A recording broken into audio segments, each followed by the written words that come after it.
The castle was illuminated by the rays of the setting sun. In the throne room, the sovereign looked through the documents on the surrender of the Principality of Shidate. He was pleased with the result. The additional territory outside of the Halrik iron mine was a welcome development. This was an old dream that even the father of the current king could not realize. The ruler was able to obtain all this thanks to the military merits of the Margrave. And now this valiant military leader, who had brought such an important document, was in the sovereign's chamber with his son. The king praised the Lord for his excellent work. His Majesty was pleased to think about how to reward the commander. The monarch asked my lord about the age of his son. Wasn't his heir of marriageable age during the war? The sovereign's question alarmed McGrath. His son Eric is 24 years old. His Majesty was completely satisfied with the answer. He agreed that this was indeed the ideal age for marriage. The ruler, as a reward, decided to marry his dearest and beloved sister to the count's son. The lord was shocked by this news. The hidden princess that no one has seen. There were rumors that she was dead and no longer in this world, and the king decided to woo this princess. His Grace was amazed. The emperor ordered the maids to bring their sister, whom the residents of the borderland would see for the first time, Princess of the Kingdom of Esquilier. All subjects froze in anticipation. The door opened and a girl appeared. The king introduced his sister, whom he treasures most, Miesa Esquilier. A frightened girl with bare, dirty feet appeared before the eyes of those present, nervously tugging at her blonde hair. Eric looked carefully at his future wife. Her Highness had beautiful eyes the color of the sky. Milady froze when she saw so many people around. The monarch explained this by the princess's embarrassment, so he called her to come closer. Misa was confused. Her legs got tangled as she tried to take a step, and the girl fell with a crash. His Majesty grinned caustically and noticed that Her Highness was a little unwell. The king then told his sister to get up. McGrath was stunned by the scene, but still he pulled himself together and, stuttering a little, declared that it was an honor for his family to welcome the princess. And they call this creature Her Highness. Eric was also glad to greet the noble lady, and he promised to do everything possible so as not to disgrace His Majesty and his sister. The ruler was amused by this whole situation. He offered to take a closer look at the one who would soon become the guy's wife. The count's son came closer to the girl and sat down on his knee next to her. The princess looked innocent and sweet in the rays of the setting sun. Eric carefully took the princess's hand and brought it to his lips. He said it was an honor to serve Her Highness. The girl pulled her hand away and pressed it to her. Her eyes were huge with fear. The guy was surprised. The king continued to have fun. He won over his sister a little and said that there was no need to behave like that in front of her future husband. The princess turned and ran to her brother, where she humbly sat down on the floor near the throne. Her Highness did a rude thing. The emperor began to stroke his sister on the head, saying that she should apologize. The girl tried to say something, but it came out inarticulate. Eric was confused. A carriage drawn by a pair of beautiful bay horses rattled its wheels along the picturesque road. McGrath and his wife rode in thoughtful silence. The lord reflected on past battles. It was a long war. The Cladnis were undoubtedly heroes. However, the king did not like this, so he came up with this marriage. Late in the evening, already on their family estate, the men of the Chladni family gathered for dinner in the dining room. The lord was beside himself with indignation. He hit the table out of anger. As a reward for their unwavering loyalty, the count's family received only an idiot princess. Eric calmly said that they could not refuse the king's order. Therefore, this wedding is inevitable, he added sadly. Even if this marriage is not desirable, then as the young lord of Chladni, he must fulfill his duties. Cousin Amberic asked what would happen to the engagement to the Crispin family then. The lord exclaimed irritably, "How dare his nephew ask such a thing? Of course it will be cancelled." McGrath looked doomedly into his glass of wine. This tyrant is acting so recklessly. Then he turned to his wife, who was opening the wine. He asked if she was angry. But the woman recalled her audience with the princess's maids. They drank tea and discussed the girl's future presence in the Chladni estate. Milady thought for a while and did not hear what the women said. She asked me to repeat it. The maid reminded that the princess should not sleep alone. The countess tried to explain that the bedrooms were connected by a passage, but the maid of honor interrupted and pointed out that Her Highness was not well, and if something happens to her at night it will be a disaster. The second added that then the emperor would be furious. Talise was already tired of this conversation. She proposed to appoint servants then. The maids were furious. How can you entrust a princess to some servants? This will undoubtedly anger the king." The noblewoman narrowed her eyes angrily. "That is, they want to say." The angry countess turned to her husband, holding a glass of wine. She was furious that her son had to look after royalty. How dare they order the heir of Chladni? The woman drained her glass. This night was filled with bitterness and resentment for the entire family. But Eric remained calm. Finally, the wedding day arrived. The announcement of the wedding between the brave knight, who returned from the war with victory, and the princess brought a smile to the tired people. The groom rode to the ceremony in a white wedding carriage. It was a quiet, sunny day. People poured into the streets of the city to greet the newlyweds. The courtiers awaiting the ceremony whispered in the castle. They were excited to see the princess in person. People wondered what she was like when she grew up. The gossip was interrupted by the arrival of McGrath. As the lord and his wife walked through the hall, a messenger addressed them. Chladni asked menacingly what was the matter. The messenger quietly informed the count in his ear that His Majesty would not be able to attend the wedding. But Her Highness arrived safely. His Grace clenched his fist in anger. Does the king really intend to mock him until the very end? He turned sharply and walked quickly into the ceremony hall. While awaiting the ceremony, all guests were asked to take their seats. The priest invited the groom to take his place on the pedestal. My lord looked majestic in white wedding robes embroidered with gold. The front door opened and the bride entered, supported by the arms of her maids of honor. Immediately, whispers spread through the hall that the princess was sick or completely drunk. She could barely walk. When the girl took her place next to the groom, the bishop began the ceremony. Calling the newlyweds by name, the priest declared them partners before God and allowed them to kiss the bride. The guy carefully took Miesa by the face and lightly kissed the stunned girl. In the evening after the ceremony, Eric walked to the door of the room where the bride was waiting for him. My lord was met by the princess's maids. The fat woman warned that the guy should not harm Her Highness on her wedding night, and the thin one added that she would come in the morning for confirmation of the consummation of the marriage. His Grace understood everything. Chladni entered the room and saw his bride half naked and tied to the bed. He walked up to the box, taking off his robe. Her Highness's gaze was dull. The moonlight filtered into the bedroom through the loosely drawn curtains. Half-naked Eric looked in bewilderment at the empty medicine bottles lying on the bed. He didn't understand whether it was a medicine or a sedative. This amount is enough to put a horse to sleep. How can you use sleeping pills on a person who is on the verge of fainting? Milord looked at Miesa and was shocked by what he saw. The girl's hands were tied to the head of the bed. The lady herself, practically undressed, was unconscious. Her legs were also tied. Even prisoners from enemy countries were not treated this way. The Viscount did not understand how one could shamelessly do such a thing, without any hesitation. Eric clenched his teeth tightly in anger so that the nodules in his jaw were jammed. It was incredible. Obviously, this was impossible without the king's order.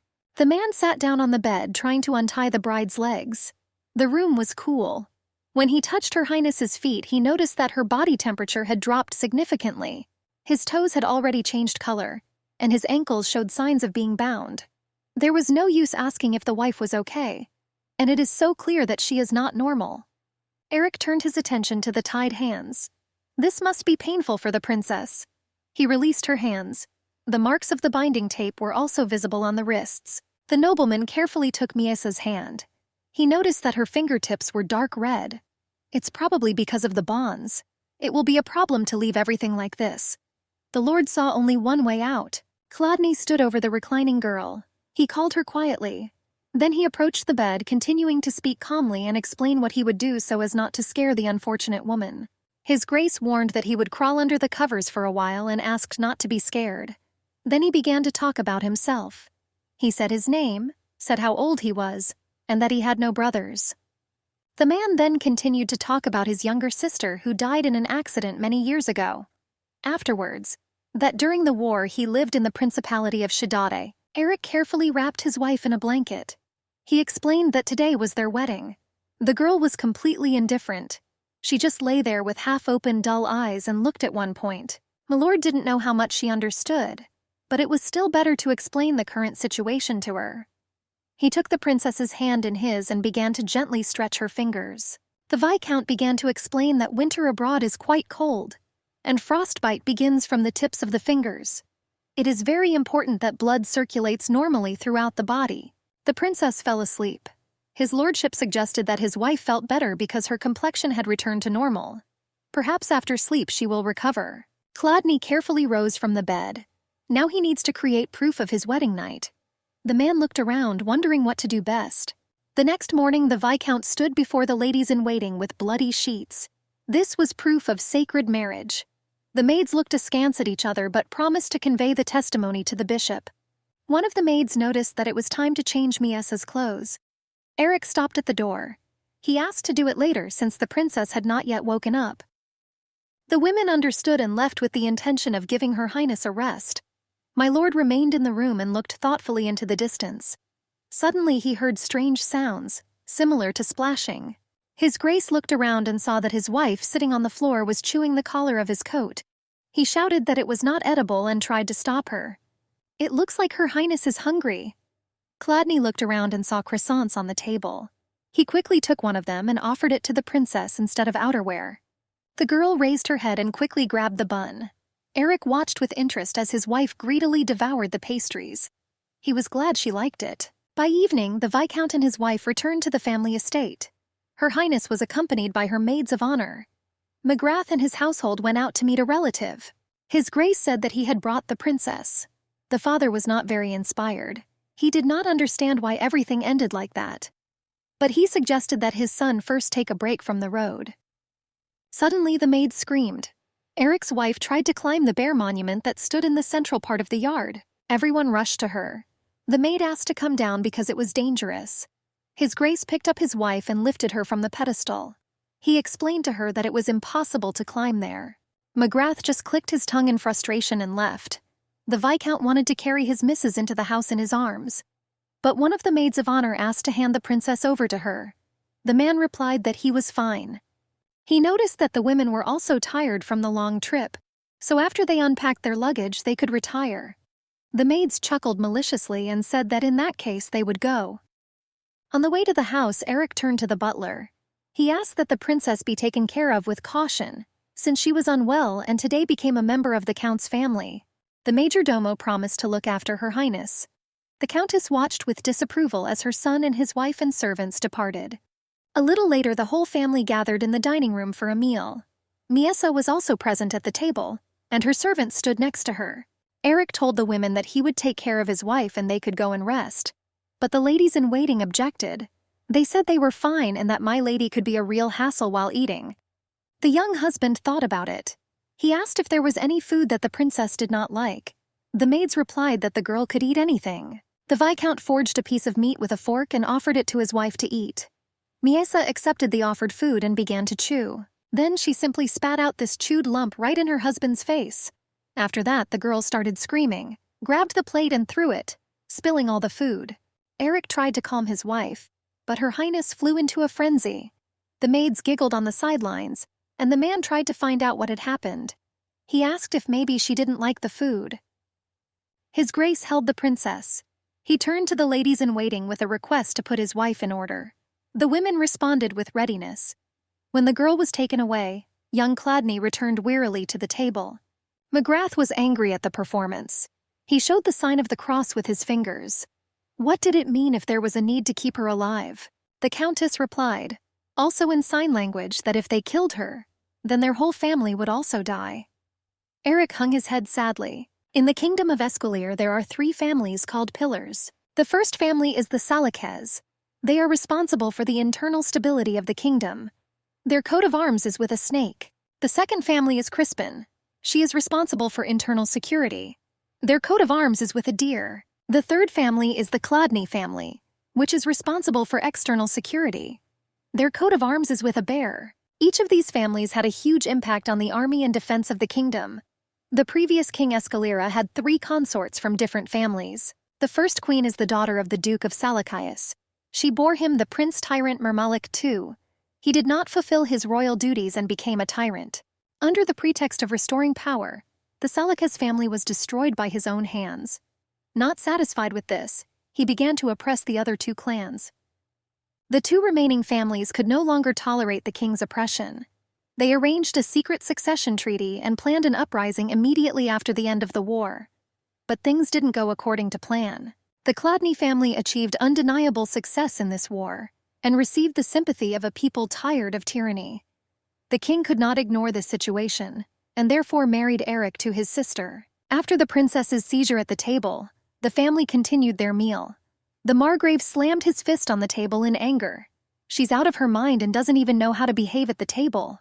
The countess at that moment was giving orders to the butler regarding the people outside. Then, holding a glass of wine, she spoke about Her Highness. This child was fine before. They say that the sight of people dying in the kingdom brought her to this state. It was a shame. The elder Chladni was still angry. He rudely asked his wife who she was sorry for. Then he continued the conversation with his son about vassals. The feudal lords said that they should put Emberic in Eric's place. Marquis Crispin said that if they want an heir to the Chladni family, then they just need to remove him.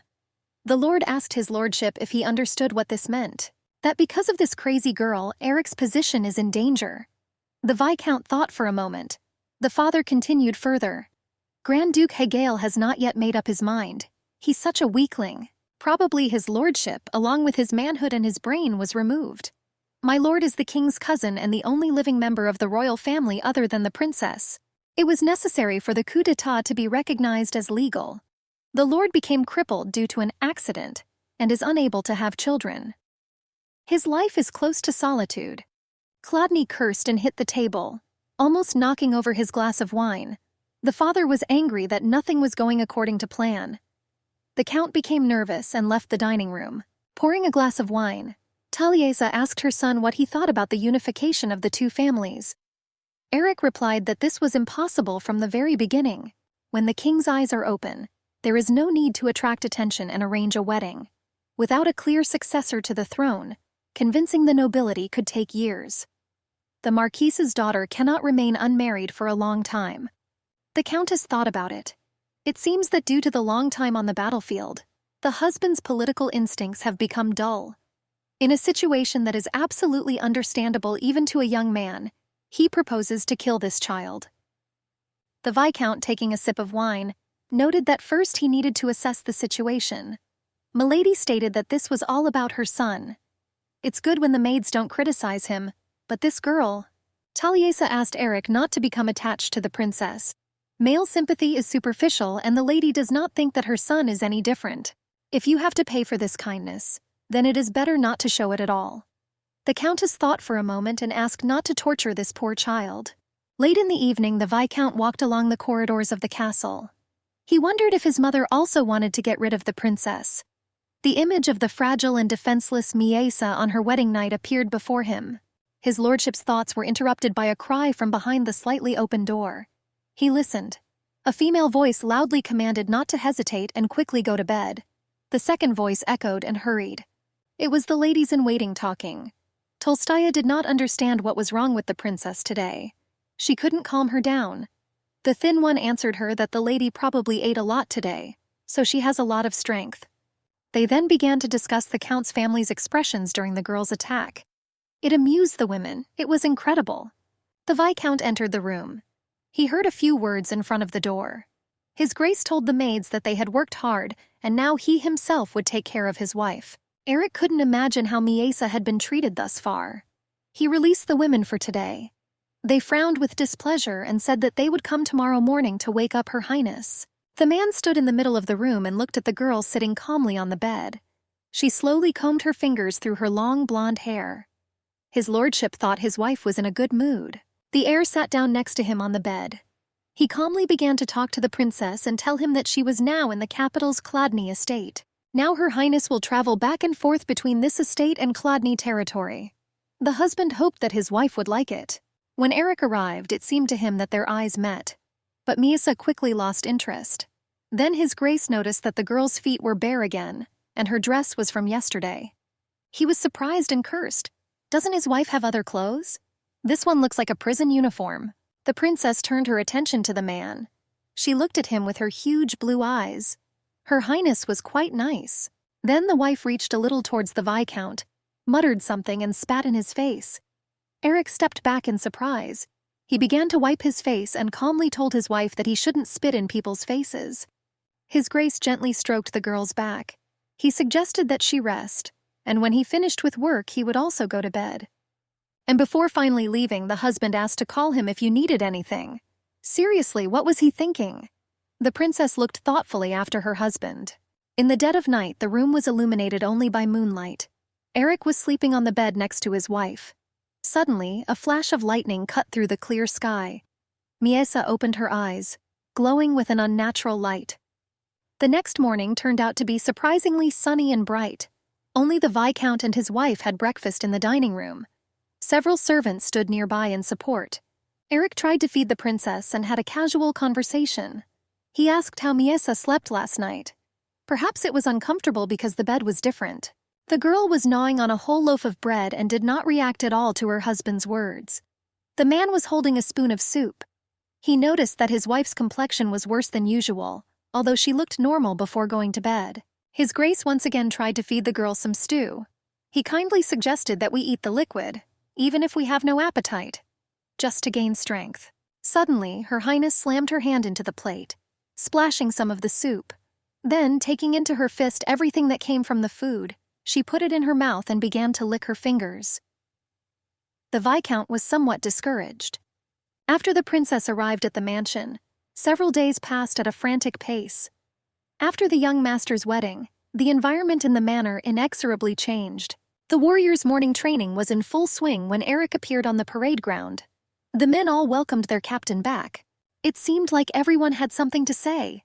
A heavy atmosphere froze in the air. The commander barked at his subordinates. Why are they standing like a pillar? Is today's training really over?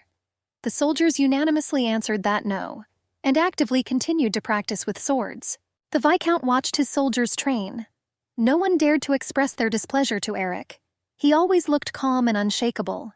It was as if nothing had happened. For some reason, the Margrave began to avoid family dinners. Mrs. Chladni expressed her dissatisfaction by saying that he could not control his emotions, and the clan's vassals were completely confused. After preparation, His Grace walked through the corridors of the estate, drying himself with a towel. He asked the butler where his wife was. The majordomo replied that in the morning the lady was examining the surroundings and was now in the maid's workroom. The Viscount was surprised that she was there again, so he went to check. In the servants' room, the workers sat around the sleeping princess. The girl was lying on a pile of maid's clothes on the floor. The maids believed that Her Highness liked it here, since she slept soundly and never woke up. It must be because of the softness of so many clothes. The women wondered if it was normal to lie on their clothes like that. The clothes are washed, but they wear them. The conversation then turned to my lady's beautiful hair. They shone worse than gold. When the young master entered the room, the women quickly jumped up. My lord inquired about the princess's ladies-in-waiting. The maids replied that they had left again, so they were looking after the lady. The workers said that they notified the countess through the butler that Her Highness was here. The maids put it on their clothes because the floor is hard and cold. Eric praised the women for their help and sent them off to do their work. Now he takes care of his wife. His Grace picked up the sleepy princess in his arms with the intention of carrying her to the master's chambers. As soon as the Viscount entered the bedroom, Miesa woke up. She got scared and started screaming and breaking out of her husband's arms. The man tried to carry her to the bed. The Lord reassured her and asked her to wait until he lets Her Highness go. Otherwise she might fall and it would be painful. Finally, Eric lowered his wife onto the bed. The girl immediately jumped to the other end of the bed. After observing the princess for several days, it began to seem to his lordship that she did not really like him. For some reason, my wife thinks it's a vehicle. Miesa came down from the other end of the bed and looking at one point chewed her hair. The Viscount noticed a thread in her hair. He extended his hand to remove the excess, but the girl instantly shrank all over. The man spoke to his wife calmly, explaining that he did not want to scare her. He just wants to clear the garbage out of her head. Having thrown away the fibers, Eric sat down next to him. He wondered why the princess was so scared. Her Highness, noticing that she was not in any danger, relaxed and opened up. The Viscount remembered the words of one of the maids. She once saw a similar cat and it was white. The gentleman thought about it. Late at night, while Miesa slept in her bed, the Viscount was in the work corner of the bedroom looking through documents. Candles illuminated the desk and a pile of documents with sealed letters. Eric began to read one of the documents with the coat of arms, which spoke of Malik and Dial. He then thought about the current situation in the estate. The Viscount was wary of the royal ladies-in-waiting. They leave the princess every time and disappear at every opportunity. The maids are clearly planning something. His Grace took his head. In addition, he was concerned about the issue of food for the inhabitants of the territories. There is too much to sort out. The Viscount took one of the sealed letters and opened it. It was a report. As a result of following the man under my lord's instructions, it was confirmed that they had another meeting at that house on the outskirts. That tavern girl was with the head of Clodney. Eric gave himself up to thoughts. When his father suddenly began discussing marriage with the Crispin family, his lordship was the only one at the time who became suspicious. Looking back, the Viscount realized that he was right.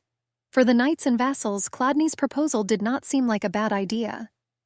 But for some reason my lord could not shake off his anxiety, so he watched his father carefully from that day forward. From this I learned that a certain girl from the tavern often visited her father's chambers. At that moment, Eric was confronted for the first time with his parents' misconduct. It left a bitter taste in my mouth. But being between life and death on the battlefield, he could not raise this topic. His lordship tried to find out if this woman had ulterior motives or patrons, but found nothing important. So he decided to keep it to himself for now. But after the end of the war, the Count brought this madam here. He even ordered his right hand, Sir Kelbonning, to take her as his second wife. That's how devoted Clodney was to her.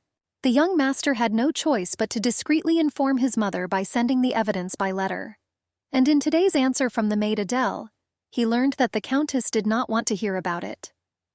Taliesa considered herself no longer young, and it did not matter to her if her husband slept with another woman. It was even much better for her ladyship not to see his face every morning. Eric continued reading the report. It said that if the mistress were an aristocrat, it would be easier to find out about her past. But this woman has no connections, except for the former Captain Kelbaining who sometimes comes to this house. There are no other visitors. The Viscount threw the letter. There doesn't appear to be any new information. His Grace became thoughtful. In truth, the Countess's reaction is very natural. Even she viewed her marriage, at best, as a relationship between partners to create a family. Illuminated by moonlight, the princess woke up. She sat up in bed and began to sleepily rub her eyes. Noticing the light in the corner of the room, Her Highness moved towards her working husband. Eric noticed his wife wandering. He turned to the girl with an offer to lie back down. Perhaps she needed something. Miesa walked around the table and approached her husband. His Grace called back to his wife. She touched the man and then climbed onto his lap. The Viscount was stunned. The princess began to touch the documents lying on the table with her hand. The husband, who decided to satisfy the girl's curiosity, gave her a closer look at the note. He noted that perhaps this would not be very interesting to her. Her Highness looked at the scribbled paper with interest, and then began to slowly tear off pieces. Eric relaxed. His wife, who had always avoided him, approached him for the first time. And he didn't feel guilty. His Grace simply watched the princess's actions. Due to unexpected events and his dissatisfaction with the king, the Viscount had not yet thought that he would spend the rest of his life with this man. When young Clodney first encountered chivalry as a child, it filled him with a sense of responsibility and even pride. But reality quickly shattered this dream. As nice as it sounds, at the end of the day, it is a blood pact with the family. Essentially, the heir becomes the breeding stallion for the next generation. Therefore, the Viscount did not expect much from the woman who would become his wife. Even if she likes to tear the paper into pieces, it doesn't matter. To be more precise, after realizing his position and responsibility as an heir, His Grace did not have high hopes for a relationship with a woman. Then Misa became interested in the colorful coat of arms on the document. She made a sound and reached towards him. Eric held his wife's hand and said that was enough. He took the manuscript and held it up. The wife stretched her hands to the treasured piece of paper, making strange sounds. But my lord said that it could not be torn. Harassing him won't help because he hasn't finished reading the document yet. On a sunny morning, the Countess was looking through her correspondence over tea. The maid noticed that it was almost March. She suggested preparing a large brazier in the greenhouse for the upcoming concert. Taliesa, reading the letter, agreed and said that it would be good to prepare a small brazier in advance. This year is colder than usual. Then Miesa ran into the room, followed by the maid of honor who asked her to run slower. Her ladyship was not pleased with the guest. The daughter-in-law caught her foot on something, lost her balance and fell flat on the carpet. The countess sadly noted the arrival of the princess. The lady narrowed her eyes.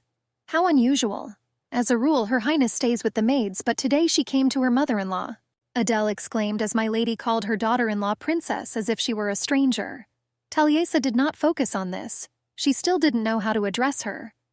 The countess turned to the maid of honor Diala. She has been on the border for so long that she is not familiar with court etiquette. How in this case her ladyship should address the princess? The maid remained silent. Milady didn't know what to think. These ladies-in-waiting are not only useless, but they don't even try to get along with others. The maid turned to her mistress. She learned that 3 generations ago there was a similar situation. The head of the family, Edward, and his wife addressed the princess by name, since their son introduced her as his wife. The mother-in-law suggested that maybe she should call her daughter-in-law by name. She remembered that the princess's name was Miesa. The countess said the girl's name. The royal looked up and sat down. Her Highness began to smile sweetly and then flopped back onto the floor. Milady smiled. The princess allowed her to be called by her name. It's very beautiful. The maid of honor admitted that her daughter-in-law liked her mother-in-law. She asked the lady to take care of the girl until dinner. She naturally agreed and let Diala go. The servant apologized and left. The maid complained that the royal maids were always finding fault with something. Taliesa thought about it. She had heard that Madame Diala loitered around all day, but still bathed her mistress regularly, and Madame Malika was never seen in the vicinity of the estate. There must be a reason for their blatant laziness. The princess concentratedly ran her finger along the patterns of the carpet. The mother-in-law continued to think. They don't yet know what the maids of honor can hang on them.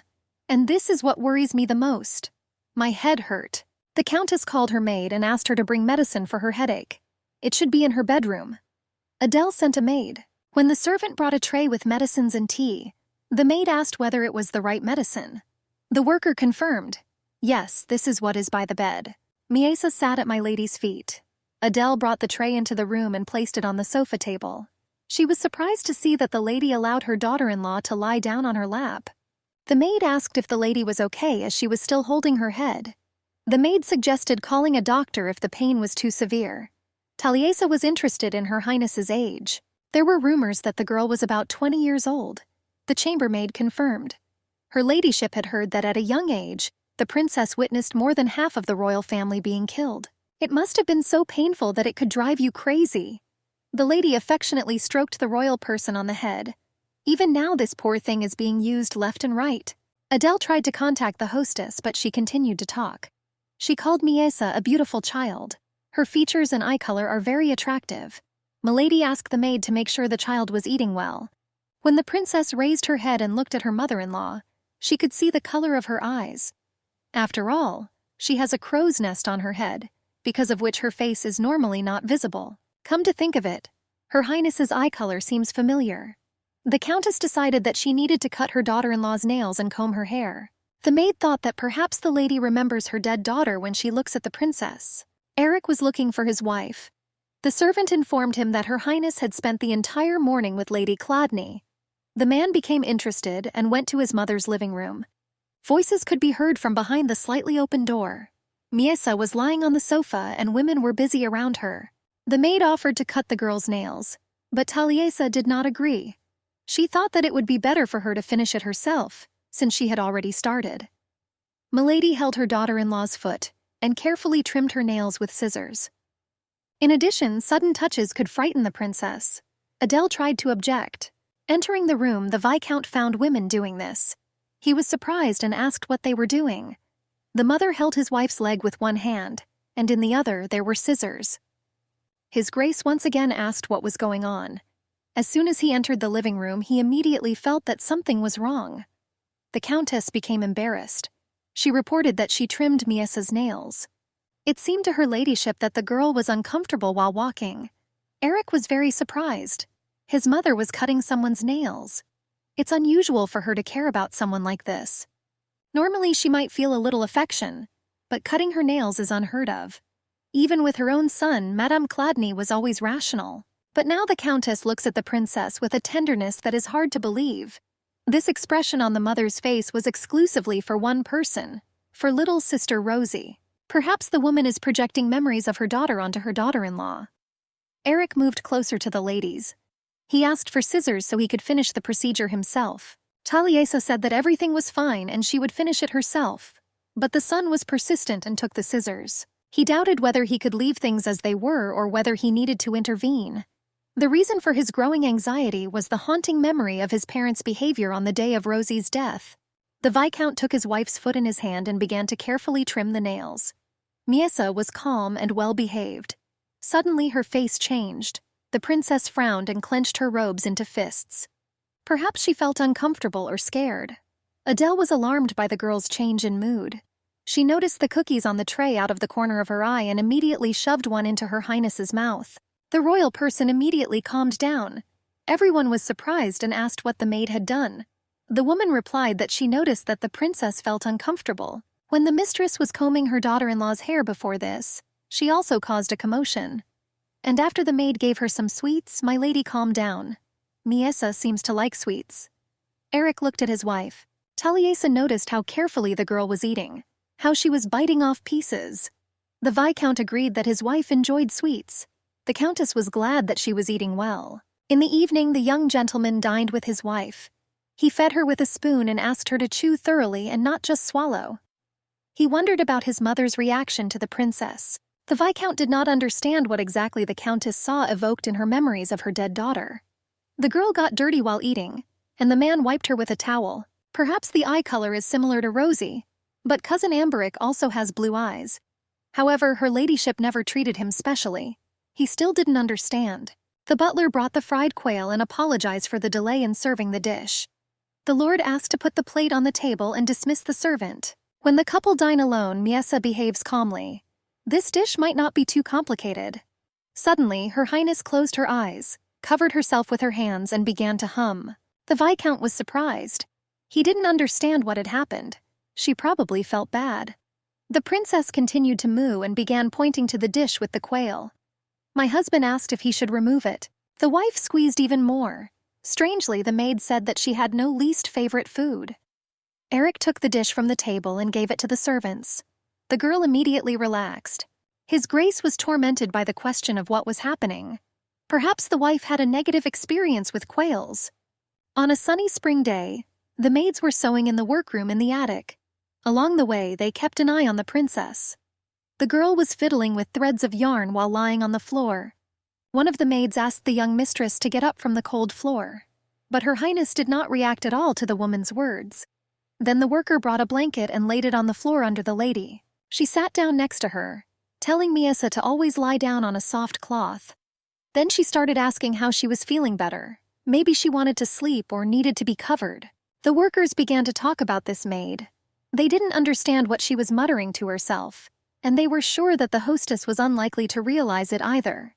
Although others accepted the possibility that he understands. The women noticed that the young lord also always spoke to those who did not understand him, and he carries his wife in his arms everywhere. Besides, he treats her so carefully. Her feet never touch the ground. Isn't it strange for someone who has never been interested in women to care about someone like that? The other maid tensed. She didn't like how they spoke about the gentleman. Isn't it good that the young owners have such a close relationship? There is no point in this negativity. The woman began to make excuses, but others warned that if the worker doesn't want to be thrown out, she needs to watch her words. Even the walls have ears. Soon the first maid returned to the ladies and everyone fell silent. The girl asked what they were talking about, but the others waved her off. The servants remarked that it would be nice for the princess to wear better clothes, but her clothes get dirty quickly, especially while eating. Then one of the women offered to make a bib for the lady. The others happily took up the idea. Various suggestions about embroidery, colors, and patterns poured in, but there were several maids who did not like this idea. The sun was already at its zenith. Training was in full swing. Eric, controlling the process, looked into the sky. He noticed that it was long past lunchtime. His thoughts returned to his wife. She looked weak this morning. The Viscount did not understand what was happening to her. Perhaps Miesa is not eating well. Therefore, he suggested finishing the training for today. Thanking the soldiers for a good workout, His Grace headed to the castle. Along the way, he was haunted by thoughts about his wife. On her first morning here, she looked very weak and spent the entire day in the room. The man was interested in whether the princess had a good time with her maids today, and whether she had lunch. He wasn't sure he could entertain his wife the way a servant does. His Grace cleaned himself up after physical exertion and called the butler to report on Her Highness's day. The majordomo replied that she was now in the maid's room. Before lunch, the lady fell into a stream in the garden. After that, the lady changed clothes, ate, and took a nap. Eric was indignant when he heard about the spring. The servant explained that when Her Highness went to the chapel with the Countess, she saw fish in the water. She came to take a closer look and fell. The Viscount calmed down a little. Since my wife was with my mother, it was not very dangerous. Looks like Miesa has been pretty busy all day. The butler noticed that the young lady did not really like the chapel. His lordship agreed that this was a boring place for his wife, since she could not sit still for a long time. The majordomo continued that at first the princess calmly followed her ladyship, but as soon as they entered the sanctuary, the girl began to worry at the entrance. So the lady stayed outside with the maid. Eric suggested that if there were sweets there, his wife would like it. Therefore, he asked the servant to ensure that there were always delicacies on the table, and so that they never end. The couple met for dinner in the dining room. Miesa happily devoured her food. His Grace was pleased with his wife's good appetite. Her Highness waved her legs under the table with satisfaction. It seemed to the Viscount that she was quickly regaining her energy. Maybe yesterday she just had a day off. My lord continued to feed his wife. He suggests eating vegetables, not just meat. Having pricked the food onto a fork, Eric asked the girl to open her mouth. He tried to put food in her mouth, but one piece fell onto her dress. The princess took notice of this. The husband tried to remove the slice from his clothes, but the lady beat him to it. Miesa brought this piece to her lips with the intention of eating it, but the Viscount managed to snatch the food from her hands. The girl reached for him with her mouth open. His Grace tried to stop his wife, promising to cut off a new portion. "And you can't eat this." His wife didn't listen to him. The lady grabbed her husband's wrist, which held the treasured slice. Then she put it into her mouth along with her fingers. Eric managed to pull his hand away. He didn't understand why the princess was so stubborn. Her Highness froze in surprise. Then her features changed. She got angry and grabbed the tablecloth. All the food flew off the table after the lady pulled the cloth. The maid of honor was surprised by the noise in the dining room and looked inside. The couple sat opposite each other, covered in leftover food. There was a plate on the head of the royal person. The maid came in and took Miesa with her. She thought, isn't it tiring to spend every meal like this? Diala hurried the princess, who was covered in sauce. The Viscount was upset. Late at night, already lying in bed next to his washed wife, Eric tried to sort out the complete mess in his head. He could still feel the warmth of his wife's mouth on his fingers. Even though she is his wife, she is no different from a child. Perhaps the girl does not even understand that he is her husband. Therefore, she is not someone he would consider romantically. Never.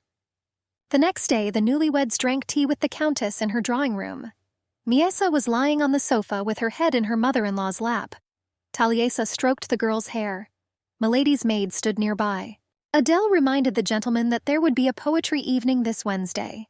Her ladyship expressed concern that the princess might be frightened by a large number of people. Eric asked how necessary it was to be there. The mother confirmed that it was necessary, because everyone, like hyenas, will be looking for a piece of meat, so you need to show that Chladni is doing well. A poetry evening sounds grandiose, but in reality it is a meeting where matriarchs of like-minded families gather to discuss the corruption of the royal family and houses once a month. This is a good place to gather the information you need. This time it was time for the House of Chladni to hold a meeting. Because of this, work has been in full swing in the castle for several days to prepare the greenhouse. More importantly, Marchioness Crispin and her only daughter Lacane are expected to attend this meeting. Since this is the first meeting between the two families since the engagement was broken, everyone was interested in this. Although there was no question of placing blame for the dissolution of the engagement on anyone, it was clear that both families would be uneasy. Continuing the tea party, the Countess invited her daughter-in-law, who was chewing cookies, to look at the greenhouse, which was almost cleaned up for the event. The Viscount asked if Miesa had fun today. Her ladyship laughed. The son spoke as if he was asking the nanny about his daughter. She confirmed that the girl had a good time. Then her ladyship invited the heir to check the preparation of the winter garden. But Eric refused, citing work. He took a tea break to check on his wife, but after thinking about it, he agreed. A few days before the meeting, The servants were finishing preparing the winter garden. Tall candelabra with candles were placed along the paths. The hall was additionally decorated with flowers. The maids turned to the countess for the latest orders. The princess enthusiastically walked around the greenhouse in a new dress, admiring the flowers. She looked like a small child. The young master watched his wife. The sight of Misa's childlike spontaneity calmed him. His lordship seemed to feel his heart relax a little. Her Highness was looking at the flowers when the joyful seamstresses approached her. They were holding a cage with a bird. The girl had not entered the workroom for some time, so the women were glad to see her. When Milady turned to the workers, her eyes widened at the sight of the cage. The young mistress was alarmed not by the cage itself, but by the bird in it. A darkened room appeared before my eyes, filled with flying birds, feathers, splashes of blood. And outside the window the rain drummed and flashes of lightning were visible. The princess began to feel as if the dove was telling her that her mother had made a mistake in something. Even if it is Mom, she will be punished if she makes a mistake. So perhaps now. The huge bird chirped loudly. Miesa covered her face and screamed. She fell to the floor and curled up into a ball in hysterics. Everyone around was surprised and shocked. Eric rushed towards his wife, shouting her name. Running up to his wife, the Viscount carefully lifted her and asked her to lean on him. The girl was crying. The husband tried to find out what happened, but no one could explain. Suddenly, Her Highness turned around and threw herself on the Lord's neck, hugging him tightly. The man still wanted to understand what happened. One of the maids of honor noted that perhaps it was a reaction to the bird. The husband was surprised. The maid confirmed that the princess was afraid of birds. And this is not just a fear of birds. Milady has always had a peculiar character. The countess was indignant. She believed that the servants should have said this in advance. Adele added that there was no point in going all the way to the border if they weren't going to talk about anything. The ladies-in-waiting grimaced. They bathed and changed the royal every day. And then they forgot to tell one thing, so a terrible noise arose. Taliesa was furious. Misa sobbed in her husband's arms. Eric wrapped his wife in his jacket and picked him up. He decided to take her outside to calm her down a little. The girl calmed down next to her husband. She was chilly, wrapped in her jacket and pressed tightly against his chest. The Viscount finally understood why the princess did not want to eat the fried quail. The young master promised that from now on there would be no birds on the table and in the greenhouse either. His Grace suggested going into the garden. The Lord walked towards the garden swing under the canopy of a large tree. Perhaps the wife felt locked within four walls all this time. If you think about it, with the exception of the time when Mother took Miesa to the chapel, the girl spent every day inside the castle. Eric sat down on the swing, still holding his wife in his arms. He began to sway rhythmically, calming Her Highness and wiping away almost dried tears. He promised to drive away all the birds that came. The sun's rays made their way through the thick foliage, warming the vacationers. The slight motion sickness calmed and relaxed my lady. She began to doze. The Viscount promised to take her to the room if his wife fell asleep.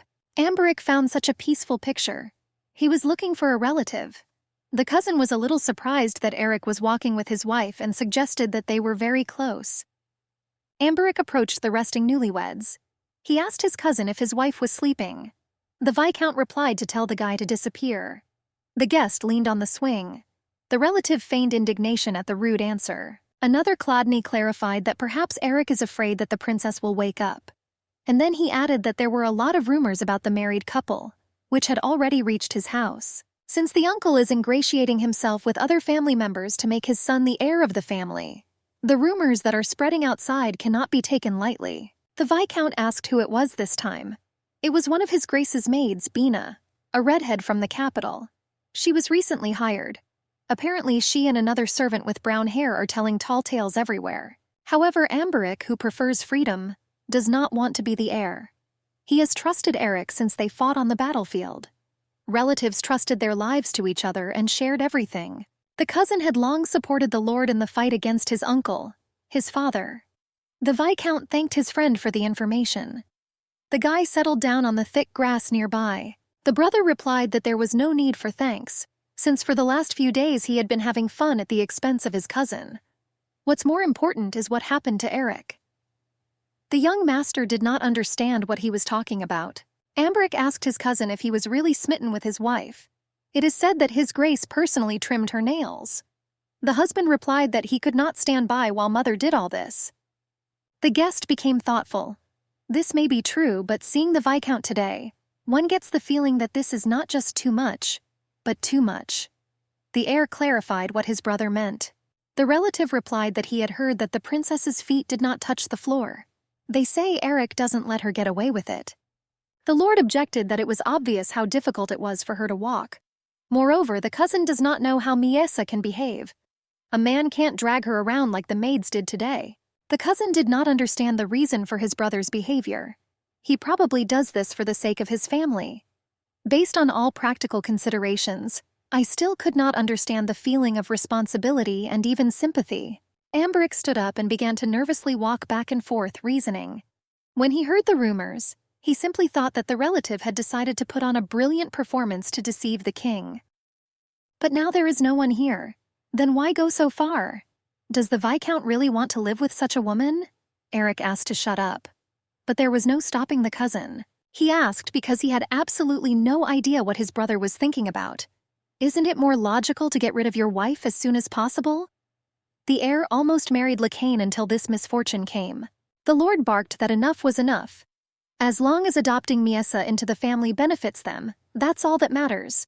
The king will leave the family alone. There's nothing better than this right now. This is an inevitable but better choice. And yet the princess knows nothing. She doesn't even know whose lap she's sitting on or how she's being treated. Why make her even more unhappy? Everyone treats ladies like the plague anyway. A few days later, there was a poetry evening. One by one, ladies allied with the Chladni family arrived at the greenhouse, including the mother and daughter of the Crispin family. After everyone had taken their seats, Eric and his wife came in briefly to greet the guests. In an instant, dozens of glances fell on them, and insincere congratulations became a pleasant bonus. Throughout the meeting, everyone could see the awkward atmosphere between the Chladni and Crispin families. But everyone pretended that this was not so. After spending a little time with those present, the Viscount, picking up Miesa in his arms, decided to take his leave. He apologized that they would have to leave first because his wife was unwell, and he wished to continue to enjoy the meeting. His Grace's quick departure did not please Lacane very much, so she caught up with the couple on the street. Eric asked what was the matter. The girl wanted to say something. The man remarked that it was reckless to leave like that for a personal conversation. A female figure was hiding behind the trees. Miss Crispin promised to be brief. The guest was pretty and red-haired. She was hiding a handkerchief behind her back. Then she looked at His Grace strangely, asked him not to have children, said goodbye and left. The lord remained perplexed. A little later, the Crispin ladies left the estate in a carriage. Madame was interrogating her daughter. She asked if she left the scarf as planned. Lacane confirmed. The mother then clarified whether Miss had properly conveyed the message to the Viscount. The girl confirmed again. The Marquise noticed how happily the couple hugged each other. It was disgusting. Then the women began to discuss the princess. Ultimately, the missus summed up that it was her daughter who was supposed to be part of this family. This is the only way they could get the treatment they deserve. It can be said that Lacane was raised for the sake of inheritance, not taught anything other than the virtues of the mistress of the house. But the young lady did not agree with this. Late at night, Eric was trying to do some paperwork at his desk. But I couldn't gather my thoughts. His brain has been overloaded lately. On the one hand, there is a father who is carried away by his mistress and neglects family matters.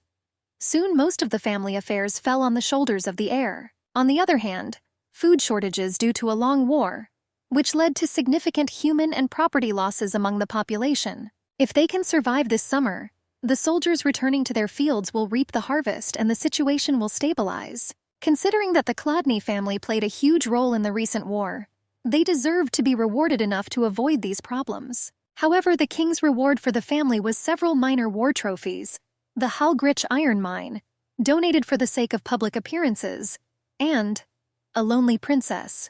Developing the mine will take years, which will not help with the current food shortage. The main thing is to understand how to use what we have now to purchase food. Since the king turns a blind eye to this, the family must provide for itself. And it's not about finances at all. The main problem is that the absence of a count forced the vassals to look for a leader in Eric. The sudden responsibility and high expectations from everyone are much more painful than the Viscount thought. It was like a coffin that was crushing under its weight. Miesa woke up and went to see her husband. His Grace noticed that his wife began to wake up often at night recently. The girl came closer and pulled the man by the sleeve. This brought Eric out of his thoughts. He apologized and asked if she wanted to see him. The princess immediately climbed onto her husband's lap and hugged his neck. Amberic's face, filled with incomprehension, came to mind for a moment. It's really hard to understand. The man didn't even understand himself. He silently hugged the princess. The girl pulled back a little and reached for the candies in a jar that were on the table. The husband opened the container and treated Miesa with candy. Whatever it was, he hoped she would stay a little longer. The very fact that Her Highness did not run away, but remained in Eric's arms, brings inexplicable comfort to his anxious heart. In front of the Countess in her chambers stood the 5 women of the Crispin family. Milady wanted to know what was going on. The ladies reported that the young miss had dropped her handkerchief just now. In high society, a handkerchief is exchanged between a man and a woman as a sign of love. For an unmarried lady, leaving this thing in the house of her ex-fiancé, and now a married man, is a very serious problem. Her ladyship ordered the maids to also help look for this scarf. And to prevent rumors from spreading, it is worth saying that this accessory belongs to the marquise. A large number of women were combing the estate. In the far corner of the yard near the working stove, the main woman among the arrivals met with Malika. She ordered the maid of honor to deal with this woman within 2 years. The maid scoffed that if necessary she could deal with her tomorrow. The lady replied that this is not something that can be done so easily. In addition, they need to be in touch. She cannot come up with reasons every time to visit the Count. Then the skinny woman suggested meeting in the city. She may well come out. The brunette needs to choose a time and place for the next meeting, and Malika will try to come. Taliesa was in her living room brushing her daughter-in-law's hair. She asked the girl to be calm at dinner today, since the family would gather together for the first time in a long time. The princess was chewing on a napkin. The Countess smiled and asked Her Highness to forget what she said. After all, the most important thing is that Miesa eats well. Having collected her hair, the woman was amazed at the thinness of the royal person's neck. Her ladyship was fiddling with her strands and cooing sweetly to the girl. The Count found this scene when he passed by. He didn't like what he saw. At dinner, Chladni was in a bad mood. He was not satisfied with his daughter-in-law's simple behavior at the table. Taliesa tried to explain to her husband that the princess was practicing table manners and asked him not to say anything. Eric showed Her Highness how to tear the meat into pieces with your hands. The Count was indignant. It was just ridiculous. How old is your daughter-in-law that you need to look after her like that? The wife poured wine into her husband's glass and, smiling sweetly, asked him not to pay attention to the princess. In any case, she doesn't need it. Milady then asked her son to make sure that his wife ate the vegetables too. All this cooing over the princess completely infuriated the gentleman. He slammed his palm down on the table and stood up. The Viscount's father informed him that he would soon meet with the king. Therefore, we need to make sure that his sister doesn't fall and get hurt. Afterwards, snatching the cape from the frightened maid, the lord left. The rest of the Chladni family stayed to finish their dinner. Eric noted that if you think about it, there really are only a few days left. The Countess asked if the guy had prepared gifts for the palace. His Grace confirmed that he had found something suitable. Mother was sure that her son would cope well, as usual. The man, continuing to take care of Mies during the meal, hoped so too. In the kingdom of Escalier, there is a tradition for couples to visit relatives after 50 days from the wedding day. For Eric and his wife, this is a palace. A few days later, the carriage was being prepared in the courtyard for the trip to the royal castle. It was necessary to load all the chests and mattresses. Malika gave orders. The Viscount and his wife were already waiting in the carriage when the last bag was loaded. It was strange for him to see how, for the first time ever, a palace maid was doing her job. The princess lay on the carriage sofa and fingered the ribbons. The wife whom his lordship accepted under the sympathetic glances of those around him, when he abandoned all expectations of marriage, turned out to be not so bad after all. Eric called out to Her Highness. The girl turned to him. The man asked if she knew his name. Miesa became embarrassed and turned away. The Viscount understood that the lady might not understand who he was. But having someone to protect gave young Chladni's life meaning. His Grace continued to talk to his wife. He explained that he was just asking, just in case. Then the maid of honor entered the carriage and they set off. The trip was not going to be close. Passengers silently watched the changing landscapes outside the window until they arrived at their destination. The castle was majestic. The couple was led through huge corridors. The echo of footsteps was lost in the labyrinth of rooms. Here everything bordered on contrasts, and the harsh sunlight coming through the huge windows, and the cold gray marble covering every inch of the central palace. This should be scary, but given the king's actions, it only adds to the suspense. 20 years ago, the young king ascended the throne and effortlessly stabilized his power, thanks to the incredible strength of his mother's family, the Salakes. But 12 years ago, when many were at war, something happened in the capital, and the sovereign's behavior changed dramatically. The floors in the central palace were forever stained with blood. Before they had time to clean up the blood, another head was already rolling across the floor. Therefore, every step on the stone floor evokes chilling thoughts about whose body lay here. Finally, the newlyweds appeared before His Majesty. Eric greeted Tyrant Murmalik. Miesa stood next to her with a detached look. The king, surrounded by his subjects, sat on the throne and grinned. He said they haven't seen each other for a long time. The emperor noticed that his sister's complexion had improved since the last time he saw her. After her husband's welcoming speeches, Misu seemed to give way and fell to the floor. The king grinned maliciously. He suggested, seeing how his sister's face improved, that he should expect an addition soon. Eric replied that he hoped so too, although he was very careful to avoid His Majesty's suspicions about the failed wedding night. After all, His Grace does not intend to subject an ununderstanding person to such pain. They can always take a suitable child from the cadet corps. The Viscount began to say that his wife's health had not yet fully recovered, but the Emperor interrupted him mid-sentence. He's not here to chat about this monkey's health. A courtier standing nearby whispered something in His Majesty's ear. The tyrant looked at the lord. The maid said something interesting. According to them, the evidence of the wedding night was soaked in blood. But when they came to wash the princess, she was completely unharmed below. In fact, from the wedding night until now, Her Highness's bed and body remained untouched. The king rose from his throne and asked why this was so. Doesn't the Viscount want an heir with royal blood? The head came close to Eric and pointed his finger at his chest, forcing him to answer. The monarch further suggested that probably Chladni deliberately did not touch his wife because he wanted to dissolve the marriage with the help of the priests. His lordship, of course, denied this. He did not even imagine that the maids would convey such details. The emperor glanced slyly from under his eyebrows at the guest and began to slowly walk around him. He said that Eric made fun of the royal family when he held the wedding at the family estate. Although the Viscount received such a sweet Miesa, maybe this is a rebellion against the royal family. The subject was shocked by the sovereign's speeches. He clenched his fist tightly from tension. Does the king really want to go that far? Once His Majesty mentioned rebellion, there was no way out. Chladni began to think hard. His life may be in danger, but what about the lives of his parents and servants of the estate? The Viscount took only 17 knights to the capital, and they would not be able to withstand the royal guards and the city's defense forces. The tyrant sat down a little further away and raised his hand, beckoning the princess. The girl crawled up to him on her haunches and sat down next to him.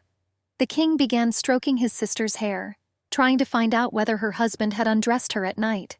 Miesa, making humming sounds, examined her brother's boots with interest. The monarch, without waiting for an answer, grabbed Her Highness by the hair and pulled her down, tilting the girl's head. Milady screamed. His Majesty hissed in her ear, repeating whether her husband touched her or not. Eric ran up to the royals, shouting, "Your Majesty!" He was confused and didn't know what to do. His Grace begged to let the girl go. The princess tried to say something, but it came out incoherently. Then the word hurt came out. The courtiers tensed. The lady repeated back that it hurt there, and pointed to the place between her legs. Then Miesa showed the movement and said that he did this. The Viscount was completely stunned. The tyrant asked his sister to stop. It was unpleasant for him to hear about his sister's love affairs. The mood has soured, and he kicked Her Highness. Then he turned to Chladni and said that he could take it. His Grace instantly ran to his wife and embraced her. The carriage, drawn by 4 of the best bay horses of the estate, took the couple further and further from this damned palace. Eric held his wife in his arms. The girl, clinging to her husband, was dozing. Late in the evening, the Viscount couple finally arrived home. The butler and maids were waiting for them at the entrance. The majordomo asked if the owners were injured. The lord replied that he would take care of the princess himself. The man stepped out of the carriage, still holding Miesa in his arms. He ordered that no one enter the second floor of the west wing. Then he ordered to go to the knights and bring Cullen, who should guard the western part of the castle. The servant immediately rushed to carry out orders. As the young master walked up the stairs, the princess dreamed something. She began to struggle and scream, "Ants!" The knight, who was the commander's right hand, was already waiting in the corridor. Trying to restrain his kicking wife, Eric asked his friend if everything had been explained to him. He also asked to make sure that no one gets close to them today.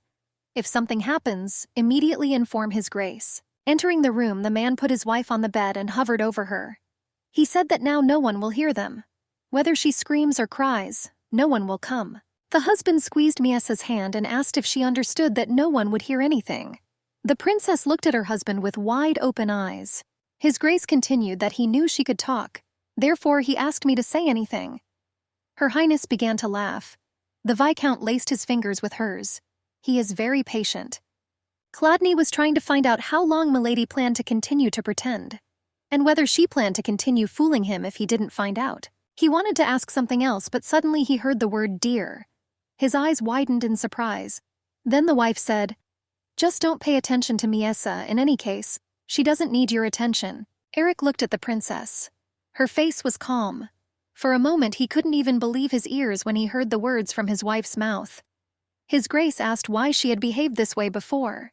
"Next," the wife said in a firm but elegant tone, "they will be like hyenas in search of meat, so we need to show that everything is in order." And these words sounded somehow familiar. Despite her sweet face and relaxed voice, her hands trembled slightly from tension. The Viscount released Miesa and sat down next to him on the bed. He apologized and said that he did not want to put pressure on her. It's hard to believe she was so reserved. The man wondered what thoughts were in her little head all this time. He heard that his wife saw her mother die at age 8. And after that, she probably saw how the king killed all her half-brothers and sisters. Therefore, in order to survive, she chose to endure scorn and ridicule. And the treatment is worse than that of an animal. Realizing how the princess had lived all these years, the Viscount was simply speechless. His grace had just met her. He did not know how to console the girl or say that the years of suffering were unfair. Could such a superficial phrase, "That must have been hard for you," somehow comfort her? All these thoughts drove Eric into a corner. Out of despair, he clenched his fists. His grace wanted to say at least something to his wife, but there were no words. It felt like he had swallowed his tongue. The next morning, the couple was disturbed by servants who brought breakfast. Chladni had already woken up at that time and was sitting in a chair by the window. The young lady was still sleeping. The maid of honor tried to wake up Miesa, but the Viscount suggested letting her sleep a little longer. He thought that he would be killed because of a false report to the king, but it seems that his grace somehow avoided this. The young owner explained that his wife was very tired because of the trip. The maid agreed. Then the butler suggested that the man should have breakfast first, since he probably had a lot of things planned.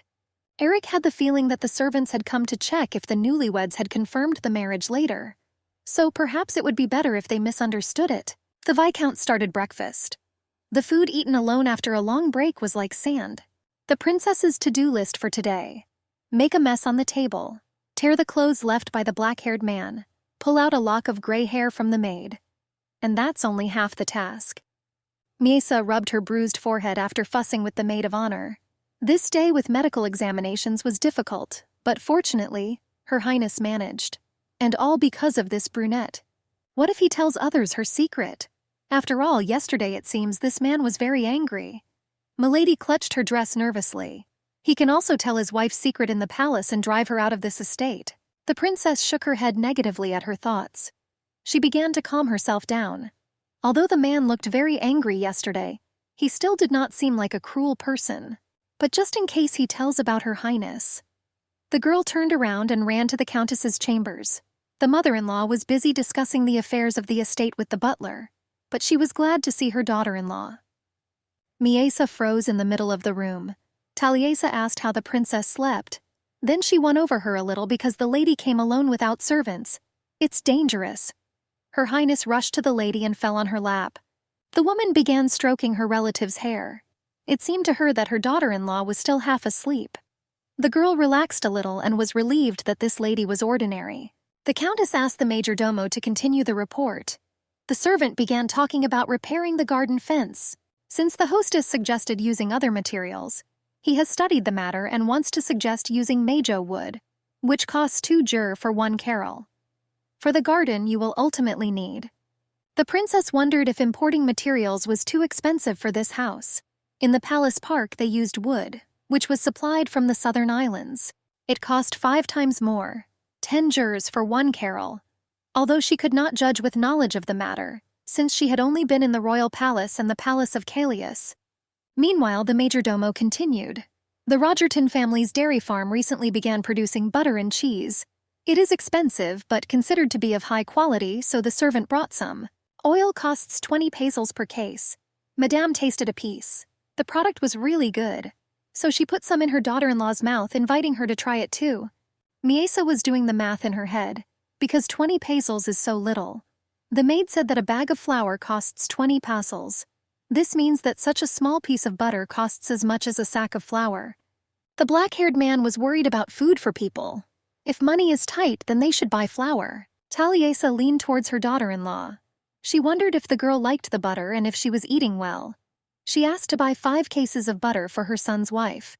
Then her ladyship asked whether this amount was worth 20 pasli. The butler confirmed and added that he usually buys butter for 4 pesos. Miesa carried out further calculations. 5 cases is 100 pasli, which means 1 jur. She wondered why the black-haired man and the mistress were happy to see her just eating. The lady did not believe that this simple kindness could be for her. In this world, no one would do such a thing for the sake of a plague princess. Eric came to his mother's chambers for his wife. He wanted to take her, but the girl hugged her mother-in-law's knees tighter and began to moo. The countess was surprised. Usually the daughter-in-law calmly left. Her highness looked pleadingly at the lady. She silently asked for salvation because she did not want to leave with this man. But the viscount did not stand on ceremony.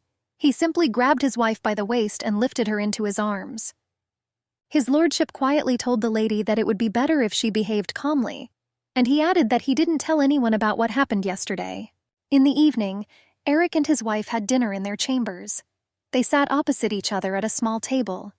The man looked closely at the princess and noticed that she could eat herself. Miesa held a fork and knife and thought. She knew that she didn't like this guy at all. Does everything really have to be so official?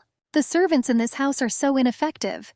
After all, they know that the young lady prefers to eat with her hands, but they always put out knives and forks for her. Her highness stared at the cutlery. She hasn't held them in her hands for about 10 years. The lady tried to cut the meat and use the fork as intended.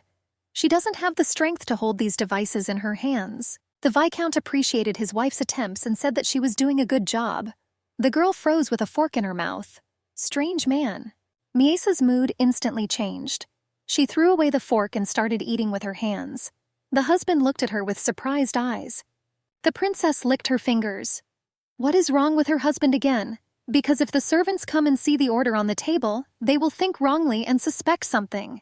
Watching the lady lick the food back from her hands, Eric grabbed his head and asked her to stop. Then he took his chair, walked around the table and sat down next to the girl. Her highness tried to guess his grace's mood. She thought he was angry. But this is not the first time Miesa has eaten sloppily. In any case, she needs to control herself. The man lightly took his wife by the chin and asked her to look at him. He asked what he should do. Maybe I need to wipe her face and feed her like before. The princess decided that he was not completely stupid. The viscount caught his wife's hand and began to wipe it. The lady was a little nervous because she didn't know what to expect. The maids cleared the table and took the mistress to the bathroom to bathe. The maid of honor simply poured a basin of cold water on the undressed girl. Malika was surprised that her highness had never gotten sick. Miesa was shivering from the cold. She didn't understand what was happening. This guy usually did the bathing. Then why did the maid personally decide to cause trouble for the royal today? Milady stood up abruptly and grabbed the maid's hair. A fight ensued. Eric went into the bathroom to find out what was going on. The maid of honor was confused by the unexpected appearance of the gentleman. She began to babble that the princess suddenly began to act up. Sometimes, in the fit of such attacks, her highness can injure herself. The girl was indignant at what a lying old woman she was. Malika asked his grace to come out so that she could finish her ablutions. The viscount moved deeper into the bath. He said that he would finish everything himself. The maid of honor was indignant. How indecent. Why would a gentleman personally wash his wife? He doesn't need to bother himself, considering that my lady might drown or run away. Chladni objected, so it would be more appropriate for him as the husband to do so. The thin one, realizing that she had lost, began to tell how and with what to wash the princess. She pointed to the tubes and told me which ones to wash my hair with, and which oil to lubricate the ends with. After bathing, you need to wipe your body dry and apply cream. Miesa frowned. What a lie. Usually this old woman roughly washes her body with ordinary soap, and now she says this. In the palace they used lye as if they were washing clothes. At least things have gotten a lot better here. The husband let the disgruntled maid go. The couple were left alone in the bathroom. Eric turned to the princess. He was able to get rid of the servants, so maybe the girl can handle it herself. Milady was surprised how a crazy woman could wash herself. There's no way she can do it herself. The Viscount sighed heavily and blushed a little. He realized that he couldn't escape. His Grace asked to wait a little and went to the table with the accessories. Miesa watched her husband and did not understand why he was angry again.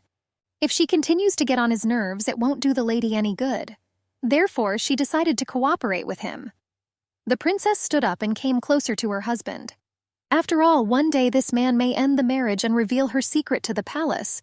Her Highness shed the rest of her clothes. The Viscount blushed and turned away at the sight of his completely naked wife. When my lady first saw his large and intimidating figure, she decided that it was best not to resist his will as much as possible. The king beat his sister with a whip, so she did not trust anyone. But Miesa seems to have made a mistake. Although Chladni is impressive and scary, he was kind to her. In the end, apparently, the girl will not be able to remain unharmed here either. The princess turned her back to her husband and sat down on the floor. Her body was shaking. The lady didn't know why he was angry this time, but it didn't matter anymore. It's not like she's been hurt for any reason before. Eric carefully pushed his hair away from his back. His gaze revealed flesh completely riddled with scars. The man began to stutter a little at what he saw. If the wound left such a mark, then how serious it was. His Grace tried to find out who did it. He didn't understand at all how someone could do something like this. The wife heard pity in her husband's voice. There was a pain in him that was unlike anything she had heard from him before. For some reason, the unfamiliar note of sadness in that voice made her feel trust. Her Majesty turned her face to Eric. It was difficult for her to answer him, but the girl named the king. His Grace did not know how to react to the information he heard.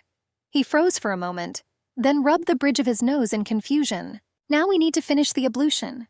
Otherwise the princess might get sick. He'll think about the rest later. The man lifted his wife and placed her in the bathtub. Chladni rolled up the sleeves of his shirt and asked the girl to tell him if she felt uncomfortable. He began to deal with tubes in the bathroom. This is the first time my husband has done something like this. Miesa thought that her husband was angry, but he suddenly looks at her with such pity. She didn't understand his change of mood and thought he should have washed her like a dog. Eric took the bottle of shampoo and began to gently lather his wife's hair. The princess was confused by the pleasant sensations. The black-haired man was unusually careful. The girl relaxed and completely surrendered to the process. She hadn't even realized before that washing could be enjoyable. The husband switched from head to body, gradually soap and rubbed the skin with a washcloth. Her Highness was a little ticklish, which brought a smile to her face. The Viscount rubbed his wife's back with extraordinary care and went down below. An awkward moment ensued. They stared at each other. Eric turned red to the roots of his hair. A crazy woman doesn't care who washes between her legs. But the man's emotions spread through Miesa like an infection. And she also felt awkward. The husband mumbled an apology in embarrassment. Her Highness did not understand the new sensations. Her husband made her feel weird for no reason. After bathing, his lordship fell into bed with his clothes on. The princess could not sleep. She sat next to her on the bed and looked at the dozing man. She realized that he was completely exhausted. The Viscount extended his hand to his wife and said that she now needed to go to bed and sleep. The girl replied that he seemed tired, but Eric caught her hand and pulled her towards him. Milady mentally replied that it was he who should rest, not she. Miesa did not understand this man. Yesterday he was annoyingly ungrateful that he was spared. Today he looked at her scars with sympathy. Another time, when Her Highness is eating greedily, the husband cannot hide his true feelings and shows hostility. The lady leaned on her elbow and looked at her husband's face. She wondered whether he fell asleep or not. Even with all this black-haired man seems to be one of those rare good people. The princess quietly got out of bed and left the bedroom. Chladni sensed that his wife had left. He got out of bed. From behind the loosely closed door, a voice was heard. The man came closer and opened the door slightly. Miesa stood in the living room in front of the mirror and said something. It was like she was rehearsing. The girl told Adele to bring medicine for her headache. It should be in her room. Further information was announced about the detected outbreak of food poisoning, about the fact that prices for medicine have risen to 7 jurs and 2 pesos for 5 darrels. And in the same spirit, the Viscount entered the room. The princess saw his reflection in the mirror, and immediately the phrase, "Dear Miesa is practicing," and the next, "Please don't say anything," sounded. She was simply repeating what she had heard earlier. The next morning, the inspection by the ladies-in-waiting was repeated. They should have checked if there was anything wrong last night. Her lower body was in good condition, so the lady is still untouched.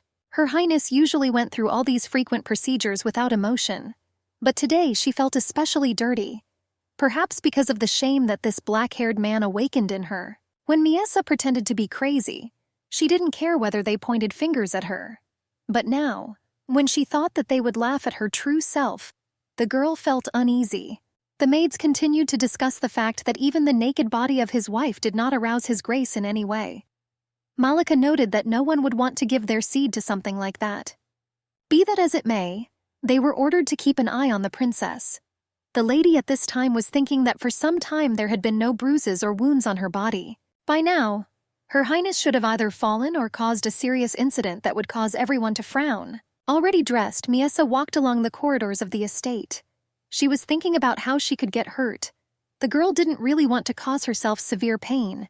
Then a beautiful vase on a stand caught her eye. Milady began to think that it might make sense to break something very valuable. But mentally she rejected the idea. It is wrong to break things in a house that uses 2 gerboards. Suddenly her gaze slid down the stairs. Exactly. A slight fracture would be the easiest way out. She sped up. Yawning sleepily, Diala could not keep up with the princess. Her Highness thought that if she controlled the process well, she would not suffer too much. Yes, it hurts, but there is no other way out.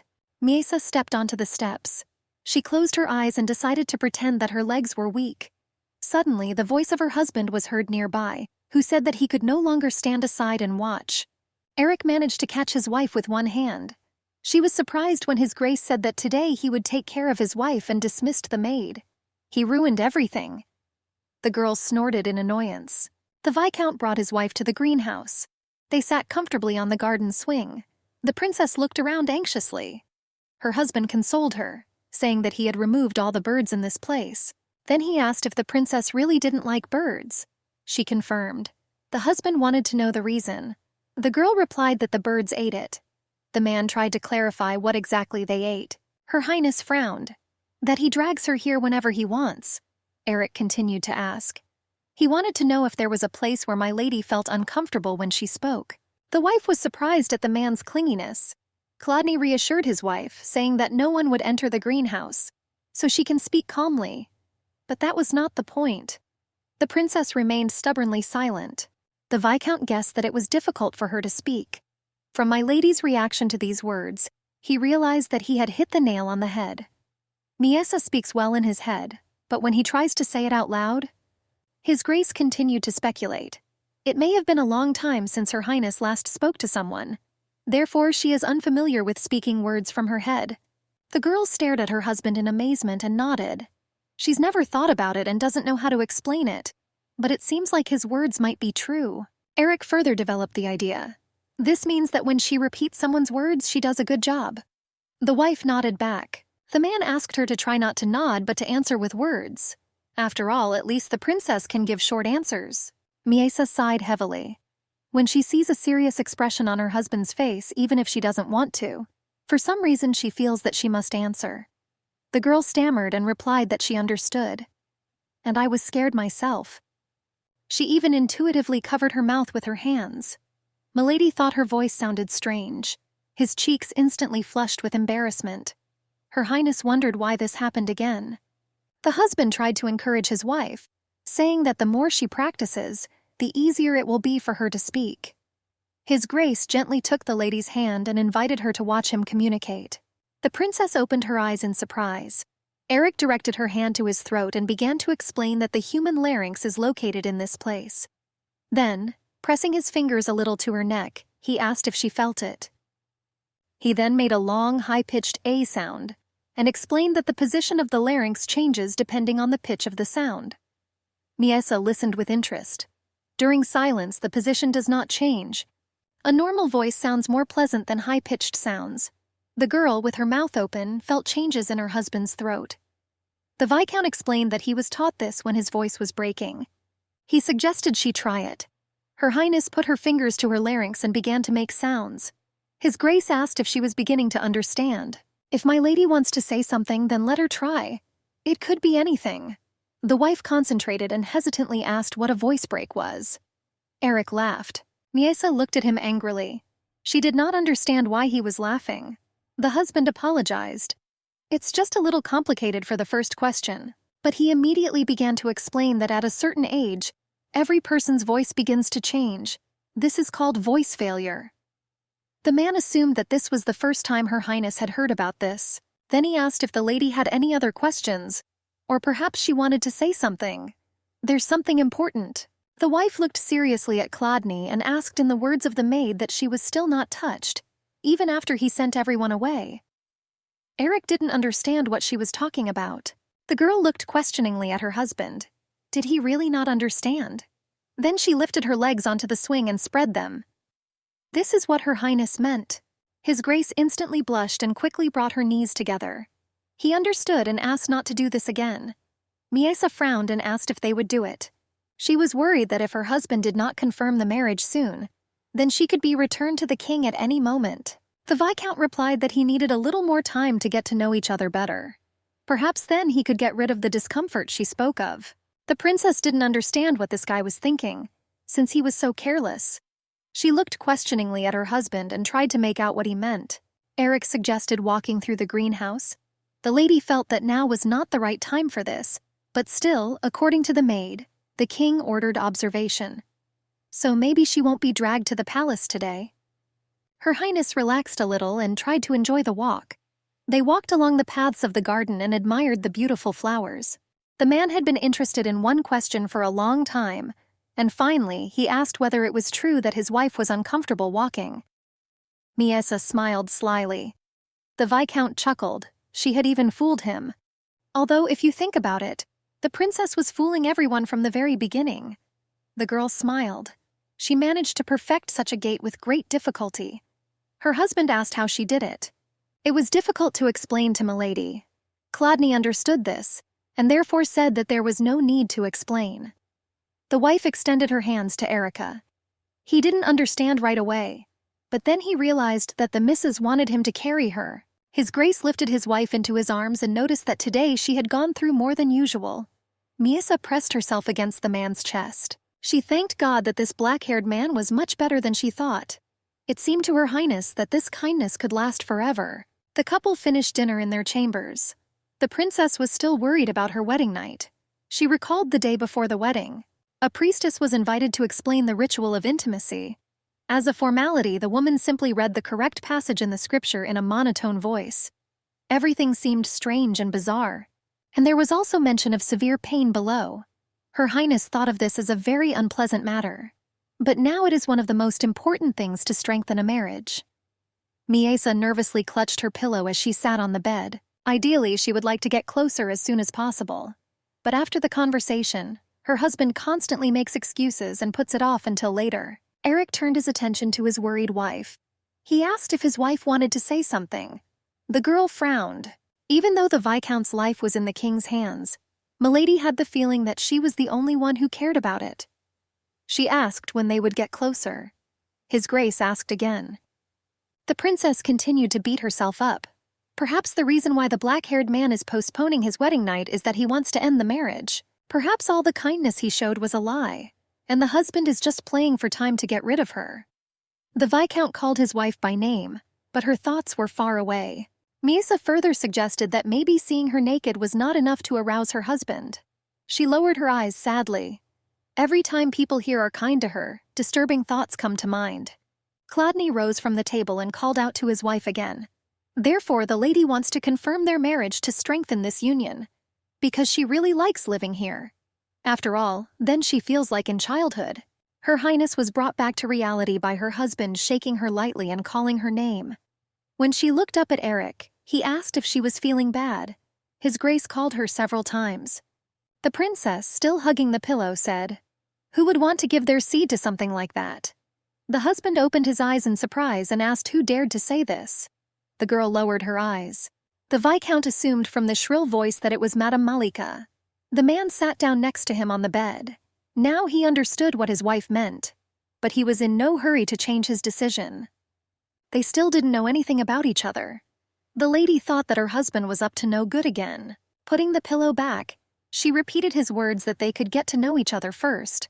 Then he can reduce the discomfort that Miesa spoke about earlier. Her Highness looked angrily at her husband. Eric was a little surprised. Now he understood why his wife listened to him so carefully then. He asked if she wanted to confirm their marriage after hearing part of his story. The man approached the princess's face and said that it was impressive, but he also needed time to prepare, and turning away, he said that this was not something that could be done immediately. The Viscount suggested that they discuss how they would proceed tonight. Milady thought. It was strange for her because she had heard that people are good at intimacy even when they do it for the first time. A little later, when his wife had already climbed into bed, Chladni lit a candle and placed it on the bedside table.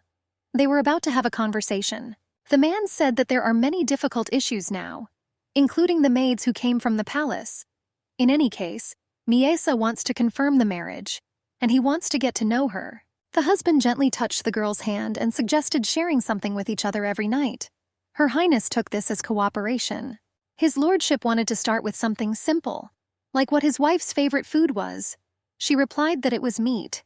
The Viscount was surprised. He thought they were cakes or sweets. Then he continued that he liked fruits and vegetables. On the battlefield, they always ate dry rations. The princess looked into his eyes in amazement. The husband asked if it was stuffy for the lady to sit at home all the time.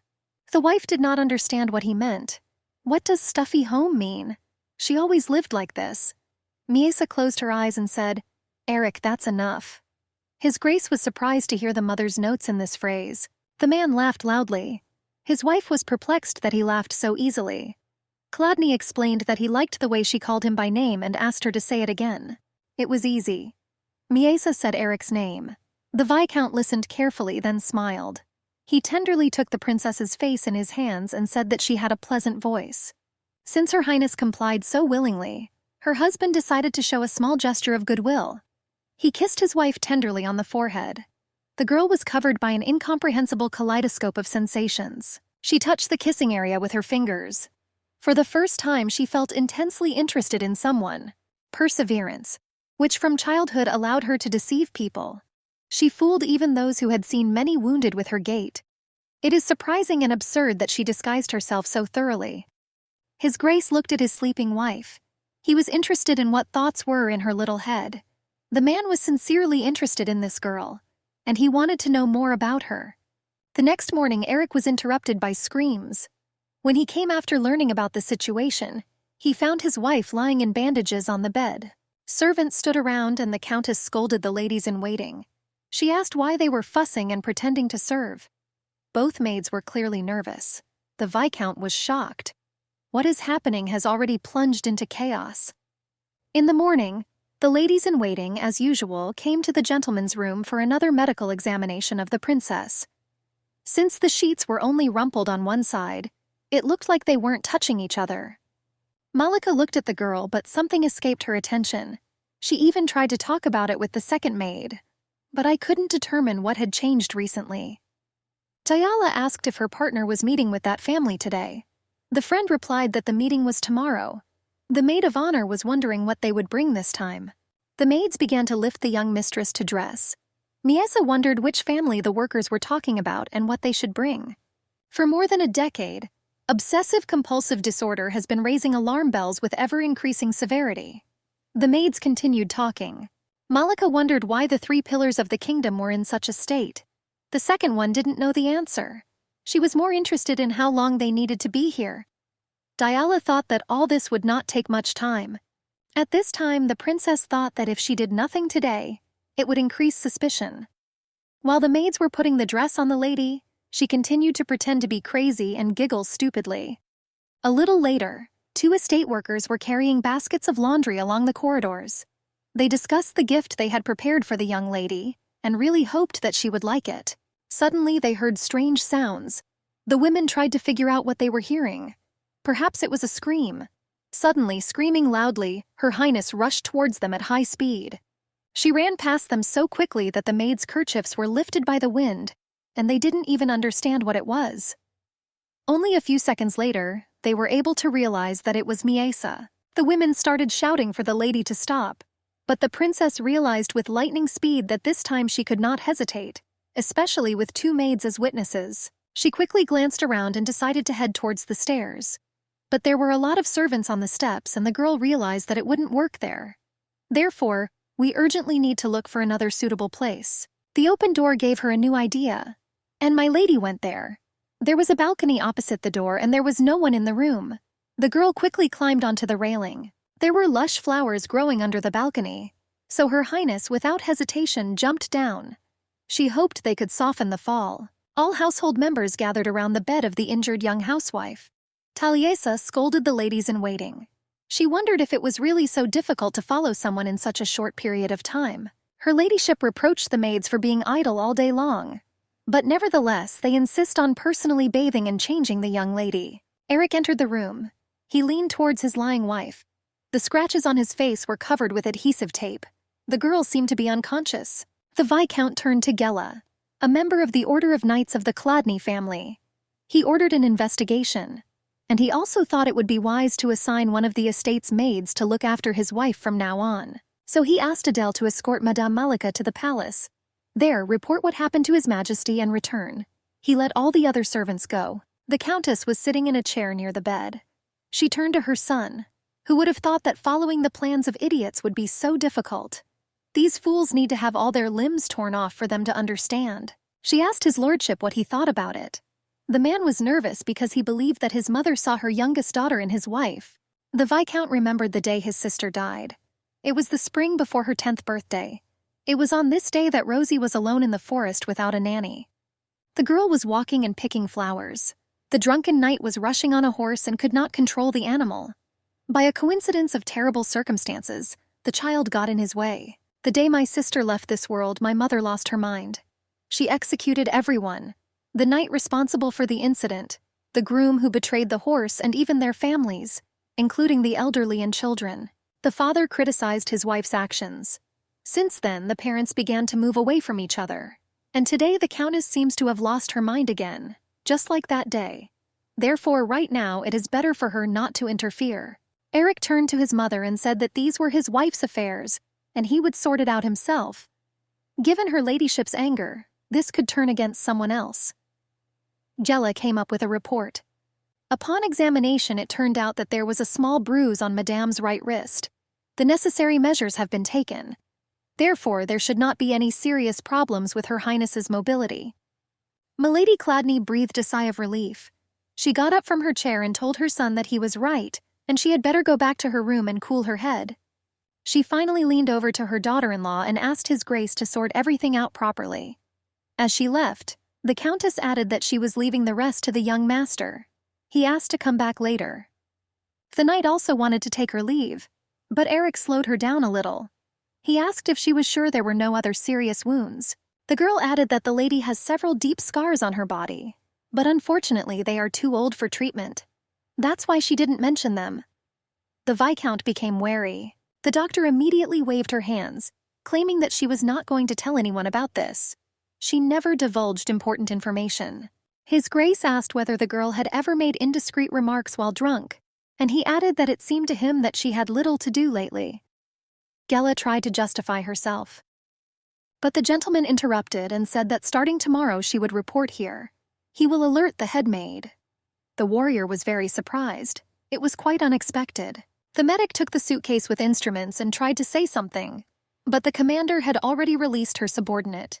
When the door slammed, Eric turned to his wife. He knew that she was not sleeping. The man asked the princess why she did this because there must be a reason. Miesa was shaking in bed. The Viscount hovered over her and tried to find out why she did it. The girl remained stubbornly silent. His Grace exhaled loudly and sat down next to him on the bed. He tried to calm his wife down, saying that everything was fine and she could tell him why she had made all this fuss. Her Highness opened her eyes and turned away. She said there was a reason. The husband insisted that she tell. The girl stammered and stammered 2 words, difficult, and to say. Eric grabbed his head. He asked the princess to never hurt herself again. My husband suggested that we just break something instead. And then he added that he was not saying that nothing should be done. She can do what she wants. But there is no need to hurt herself. The wife opened her eyes. The Viscount asked if she understood what he was talking about. And he asked me to promise that I would no longer hurt myself. Her Highness pulled the blanket to her face and muttered that she swears here and now. Eric breathed a sigh of relief.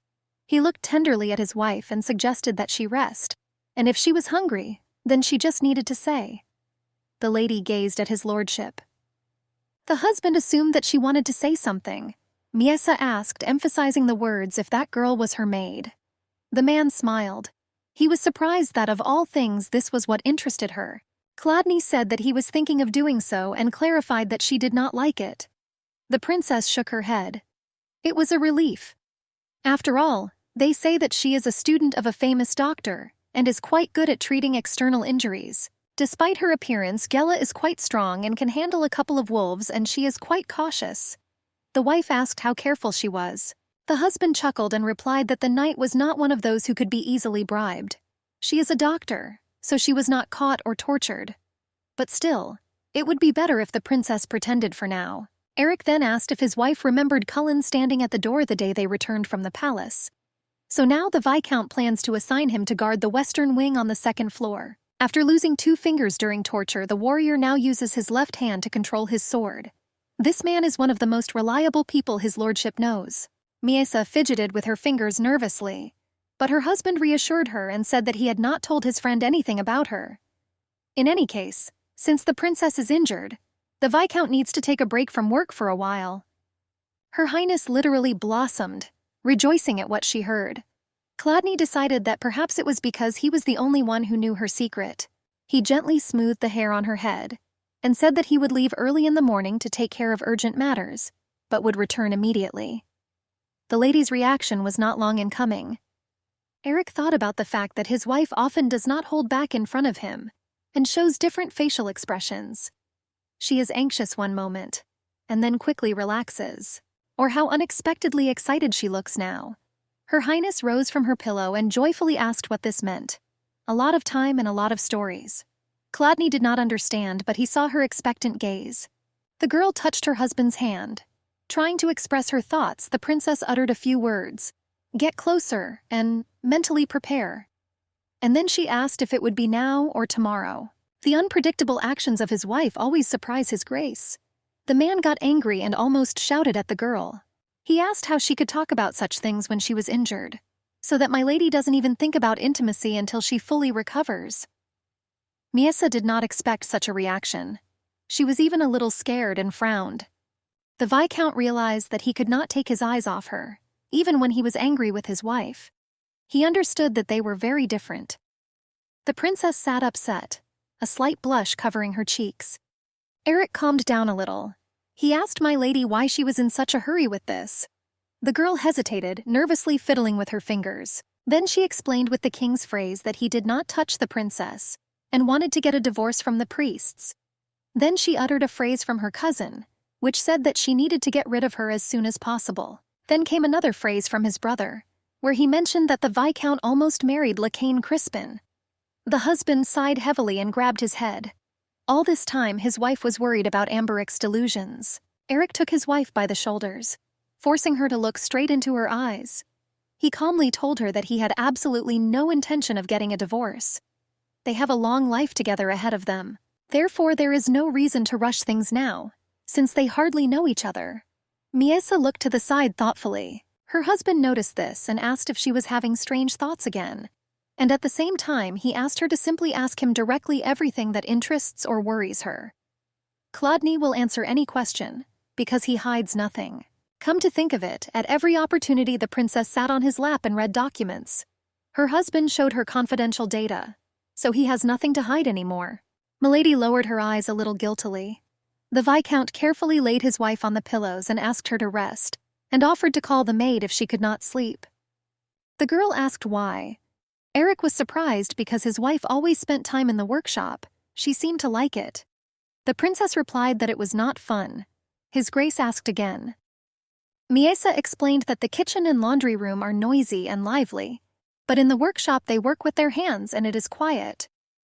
The maids always talk and the lady hears everything. Then the man realized that his wife was going to the maid's workshop to get information, so he asked if she did the same in the palace. The wife happily confirmed. She immediately repeated some of the gossip. How someone was wondering if Palstgrave was still alive and about the bribe that the head maid Namira received from Madame Malika. Her Highness smiled from ear to ear. She knows everything. Eric was impressed. The princess burst through. She went on to say that Adele likes the white-haired butler. 2 maids were talking about this. They also added that the head maid liked big, portly men. She likes cool guys. The Viscount asked about the cool ones. Then it dawned on him and he asked whether the butler liked Adele. The wife responded with the words of the maids, that would the head maid still be single if she wanted to marry the stubborn butler. Chladni was shocked. It turns out that all her actions so far made sense. The husband lay down next to the princess. The girl became wary. The husband had a desire to talk closer. He told her that intimacy would happen one of these days. The wife beamed with joy.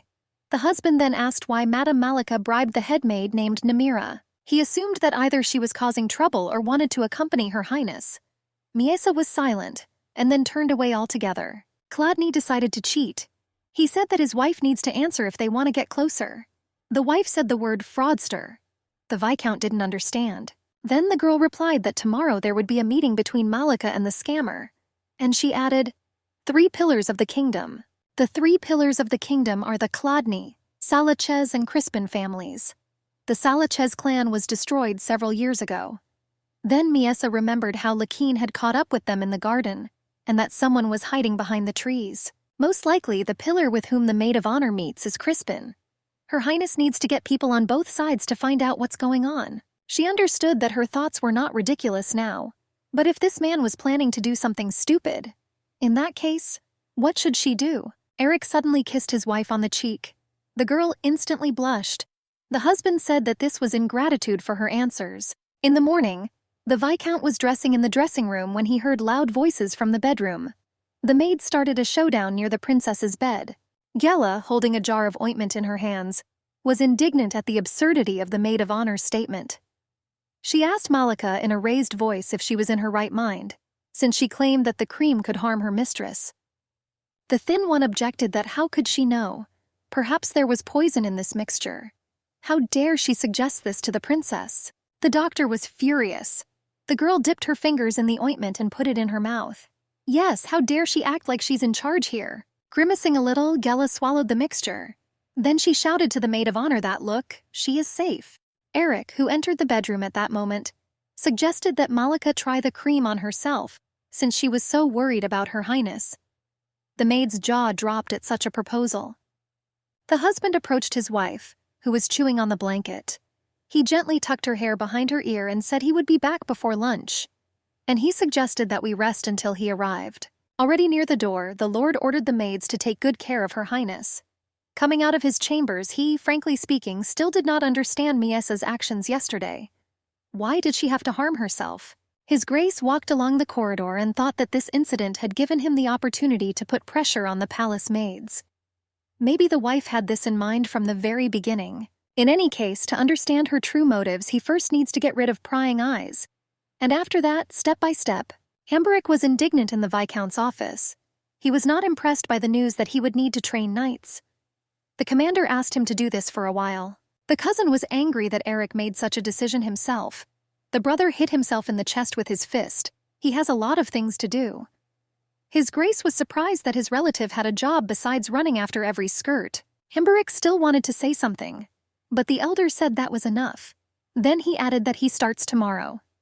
The cousin stormed out of the office in anger. Chladni decided, until Miesa's full recovery, to temporarily transfer knight training to his brother. Callan was the next to enter the audience. The knight reported that, as the commander ordered, He assigned soldiers to Madame Malika and Crispin. The paladin entrusted knights skilled in secrecy with surveillance of them. The commander praised him for the work done and asked him to bring Adele, but not to tell the countess about it. After some time there was a knock on the door. The Viscount invited me to enter. It was the maid. She was asking what was the matter because the servant suddenly called her. Adele is an experienced head maid, whom her ladyship has cared for since childhood. Thanks to her, it was not difficult to get rid of these two ladies-in-waiting. After yesterday's visit to the palace with Madame Malika, the maid thoughtfully brought a transcript of the report from Palsgrave. Fortunately, she was able to accurately convey the facts. However, if the royal maids are replaced with someone similar, then everything will be in vain. Therefore, the gentleman needs the girl's help. She was surprised. Adele is a better choice for palace maids than the Viscount, who spent 12 years on the battlefield. The maid remained in the capital, interacting with the other two families, gathering information and dealing with a variety of other issues. The girl objected and said that it would be better if the young lady made a decision. His Grace noticed that he had already received permission from the Countess to take the maid for a short time. But the gentleman would prefer that the information obtained during the investigation not reach the ears of his mother. Adele nodded that she understood. To begin with, Eric would like to understand the bribe that Malika gave to the main maid of the palace. He asked which intermediary the maid could connect him with. The girl thought about it, considering various options. It will be difficult to contact Namira directly, but she heard that her right hand, Viscountess Maynor, was worried about the affairs of her brother-in-law. If they can solve them, then her ladyship may be willing to do anything. At lunch, as Eric promised, he returned to his wife's chambers. What he saw in the room surprised him. The princess and Gela were sitting on the floor. A palette lay nearby, and tubes of paints were scattered around. Misa drew doodles on paper with a brush. The medic smiled. She said music or theater are good for people with mental illness, but painting is better because it can be done in the bedroom. Chladni asked who found this out. He had never heard of such a thing. This is clearly not from textbooks. The maid continued. She heard that the young madam had been through a lot. Therefore, I thought that for a person who constantly holds back his emotions, it would be good to throw them out on paper. His Grace sat down next to his wife and began to wipe the paint off her face. He asked from now on to just read lady books. Gela thought about it and decided that there was a reason for this. If you read a book, then read a fairy tale. The owner interrupted her thoughts, saying that was all for today. The girl was surprised. The man explained that the maid herself said that she had a lot of work, so she can go and do her business and will be back tomorrow morning. The doctor began to ask whether she should continue working as a doctor. The Viscount didn't really listen to her anymore, so he asked again. But the girl was already joyfully closing the door, saying that she would see each other tomorrow. Cullen was on duty outside the door. Gela closed the door and stopped. She clenched her fists in irritation. The medic cursed. How can the master squeeze all the juice out of her? The servant was indignant that His Grace wanted her to work as both a maid and a doctor. She understood that after the end of the war, doctors did not have much work. If she had known in advance, she would have been better off staying in the village and treating patients. The warrior commented that she would be paid for both positions. Gel didn't expect anyone to hear her. She was embarrassed and said that then she had nothing to complain about. Then the door swung open sharply and Eric almost hit the maid. He went out to ask where the princess's clothes were so she could change. The girl realized that she needed to bathe her mistress, but the owner said that he only needed clothes. As soon as the doctor said that the things were under the shelf, the door immediately closed. The girl exhaled and said that it was good when the Viscount was used to getting straight to the point. The knight noted that this is not surprising, since all commanders are like that. The maid hesitated. How should I say this? Despite his behavior, his lordship is always polite to the young mistress. Callan wondered what was wrong with respecting the princess. The girl replied, "It's just that the commander can barely communicate with his wife. But the way he looks at her." Then she caught herself and told the guy not to pay attention. "It's great if gentlemen get along well. She's probably going overboard." The knight replied that he had never personally seen how the owner communicates with his wife, but he always follows etiquette. His tone may be cold, but the Viscount was never rude. Gela smiled mysteriously.